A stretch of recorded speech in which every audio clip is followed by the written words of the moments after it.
Julie was a little girl, afraid of the big wide world. She grew up.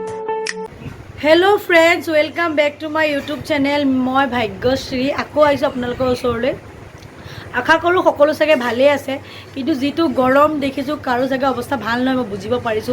মোৰ নিজৰে গতি নাই, সেই কাৰণে আজি ইমান গৰম দেখি পেলাই ভাবিলো যে আজি অলপ ডিনাৰটো অলপ লাইটকে কৰো বুলি।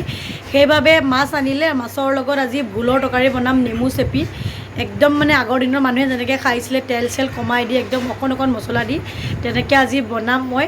আপোনালোকে চাওক আৰু পাৰিলে আপোনালোকেও তেনেকৈ খাওক, এতিয়া মছলা পাতি নাখাই পেলাই, কাৰণ যিটো গৰম পৰিছে মানে ঘপককৈ কালিৰ পৰা বহুত ধৰণৰ বেমাৰ হ'ব পাৰে। এতিয়া যিমান পাৰে অলপ মানে ঠাণ্ডা বস্তুবিলাক খোৱাটো ভাল একচুৱেলি, সেইকাৰণে ময়ো আজিৰ পৰা তেনেকৈ খাম বুলি ভাবিছোঁ। আপোনালোকক খাব আৰু মই কেনেকৈ মাছৰ তৰকাৰীখন বনাওঁ চাই লওক। ভালকৈ বনাব নাজানো বাৰু মাছ মই, বাট ট্ৰাই কৰিছোঁ, লাহে লাহে চব বনাব শিকি আছোঁ। আপোনালোকে চাই থাকিব আৰু প্লিজ মোৰ চেনেলটোক ছাবস্ক্ৰাইব কৰিব নাপাহৰিব, তেতিয়া যিমান পাৰোঁ তেনেকৈ মই আপোনালোকক দেখুৱাই থাকিম আৰু কিবা ভুল হ'লে মোক শিকায়ো দিব। এতিয়া চাওঁ আহক মই কেনেকৈ মাছ তৰকাৰী বনাওঁ। এয়া কেৰাহীটো বহাই লৈছোঁ, অলপ গৰম হ'বলৈ দিওঁ। এয়া কেৰাহীত তেল দি দিছোঁ, তেলখিনি পূৰা গৰম হ'ব দিম। আৰু এয়া মাছখিনি হালধি নিমখ ঘঁহি থৈছোঁ, তেলখিনি পূৰা গৰম হ'লে ইয়াত দি দিম। এয়া তেলখিনি গৰম হৈ গ'ল, এতিয়া মই এটুকুৰ এটুকুৰকৈ মাছখিনি ফ্ৰাই কৰি ল'ম। ফ্ৰাই কৰাত মই ইমান ভাল নহয় বাৰু, তথাপি মই লাহে লাহে সাৱধানকৈ ফ্ৰাই কৰি ল'ম যেনে তেনে হ'লেও। একদম পূৰা কাৰাকৈ ফ্ৰাই কৰি নলওঁ বাৰু, অলপকৈ ফ্ৰাই কৰি ল'ম। এইয়া যেনে তেনে কৰি মোৰ মাছ ফ্ৰাই কৰা হৈ গ'ল। বাকী দুটুকুৰ মাছ মোৰ মুনু আৰু ভণ্টিয়ে বোলে তৰকাৰী দিয়া মাছ নাখায়, সেইকাৰণে সিহঁতৰ মাছখন ভালকৈ অলপ ভাজি লওঁ। এই চব্জিটো চাওকচোন, দেখাত পূৰা অমিতাটোৰ নিচিনা হয়, কিন্তু এইটো অমিতা নহয়। ইয়াৰ একচুৱেলি নামটো কি ময়ো নাজানো, জানিলে জনাবচোন আপোনালোকে। মাছখিনি ভাজি উলিয়ালোঁ, এইফালে চাহো বনাই আছোঁ। মই এনেকৈ ৰাতি হওক দিন হওক ভাত বনোৱাৰ সময়ত মই চাহ একাপ খাওঁৱেই মানে বনাই, তেতিয়াই মোৰ কাম কৰি ভাল লাগে।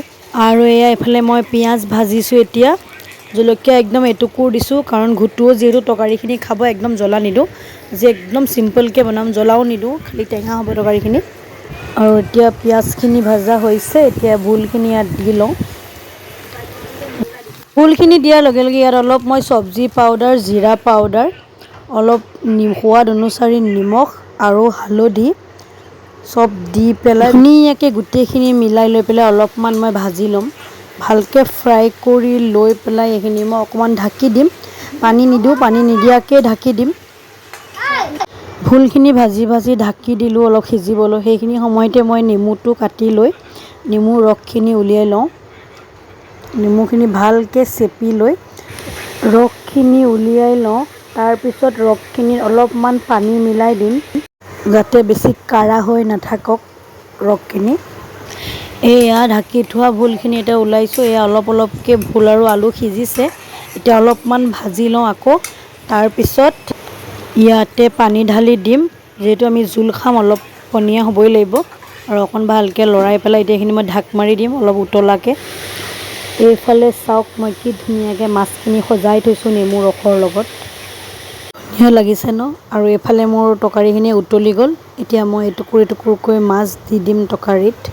4 টুকুৰ মাছ তৰকাৰীত দিম, 2 টুকুৰ ভজাকৈ ৰাখি দিম গুটু আৰু ভণ্টিৰ কাৰণে। আৰু এটা কথা, মাছখিনি তৰকাৰীত দিয়াৰ পিছত বেছি হিলাব নোৱাৰি, কাৰণ যিহেতু ভাঙি যাব, সেইকাৰণে লাহে লাহে মই মিলাই দিছোঁ। মিলাই পেলাই আকৌ এতিয়া অকণ ঢাকনি মাৰি ভালকৈ উতলিব দিম।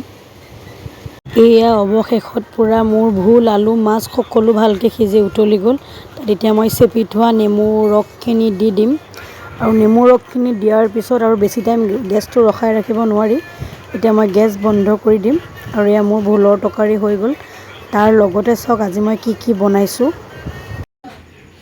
এয়া দালি আৰু চাউল পিচি লৈছোঁ, ইয়াত দালি চাউলৰ বৰা বনাম। দালি আৰু চাউলেদি পকৰি বনালে বহুত টেষ্টি হয়, আৰু কোনো ধৰণৰ অপকাৰো নকৰে, আৰু খায়ো বহুত টেষ্টি লাগে। এয়া চাওক মোৰ পকৰি হৈ আছে।